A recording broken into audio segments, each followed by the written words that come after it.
Senior నాయకులు, మాజీ రాష్ట్ర కమిటీ సభ్యులు,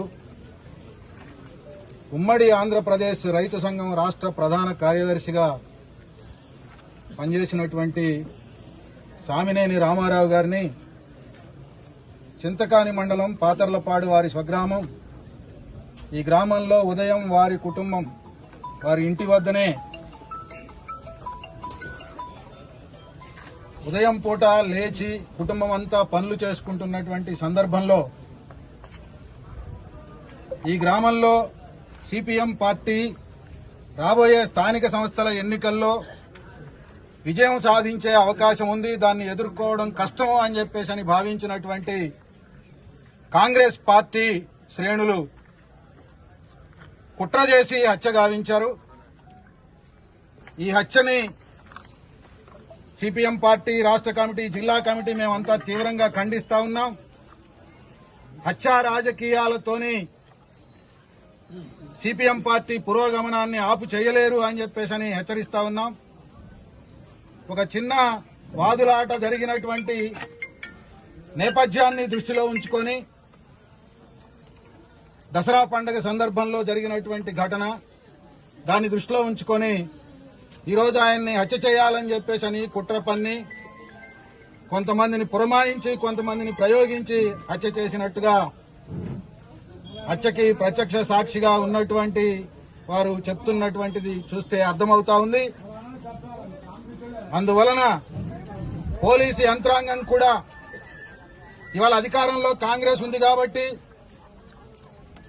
ఇక్కడ నుంచి కాంగ్రెస్ నాయకులు, అట్లాగే ఈ శాసనసభకు ప్రాతినిధ్యం వహిస్తా ఉన్నటువంటి డిప్యూటీ చీఫ్ మినిస్టర్ బట్టి విక్రమార్క గారు ఉన్నారు కాబట్టి ఒత్తిడికి లోనయ్యి రకరకాల దుష్ప్రచారాలు, ప్రయోగాలు చేస్తున్నటువంటి వాటికి లోను కాకుండా, ఒత్తిడికి గురి కాకుండా సరి అయినటువంటి పద్ధతుల్లో దీనికి కారకులైనటువంటి వాళ్ల మీద తగిన చర్యలు తీసుకోవాలని చెప్పేసి డిమాండ్ చేస్తా ఉన్నాం.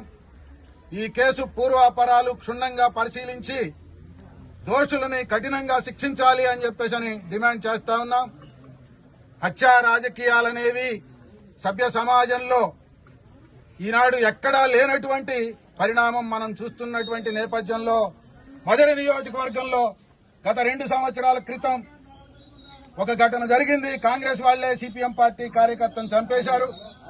మళ్లీ ఇవాళ సిపిఎం నాయకుడిని సామినేని రామారావు గారిని కూడా ఆ కాంగ్రెస్ పార్టీకి చెందినటువంటి వాళ్లే కుట్ర చేసి తయారు చేసి చంపించినటువంటి ఘటనని చూస్తా ఉన్నాం. ఏ ధైర్యంతో ఇక్కడ జరుగుతా ఉంది అనే దానికి ఈ ప్రభుత్వం సమాధానం చెప్పాల్సినటువంటి అవసరం ఉంది. మేము ఏమి చేసినా సరిపోతుంది, హత్యలు చేసినా, దాడులు చేసినా, దౌర్జన్యాలు చేసినా, దుర్మార్గాలు చేసినా సరిపోతుంది అనేటటువంటి ఒక ధోరణితోని ఇక్కడ ఉన్నటువంటి కాంగ్రెస్ నాయకత్వం వ్యవహరిస్తా ఉంది అని అంటే దీనికి భరోసా ఇచ్చేటటువంటి వాళ్లే దీనికి జవాబుదారీగా ఉండాల్సినటువంటి పరిస్థితి ఏర్పడుతుంది అని చెప్పేసి తెలియజేస్తా ఉన్నాం. అందుకనే ప్రజలు కూడా ఆలోచించాలి, ఇటువంటి వాటికి తావు లేకుండా చేయాలి. ఈ నియోజకవర్గంలో గూండాయుధం, రౌడీయుధం, పెత్తందారీతనం, పక్షపాతంతో వ్యవహరిస్తున్నటువంటి శక్తుల గురించి అంతా కూడా ఆలోచించి అప్రమత్తంగా ఉండి ఈ నియోజకవర్గంలో శాంతి భద్రతలను నెలకొల్పుకోవడానికి అవసరమైనటువంటి పద్ధతుల్లో ప్రజలు ఆలోచించాలని చెప్పేసి విజ్ఞప్తి చేస్తా ఉన్నాం.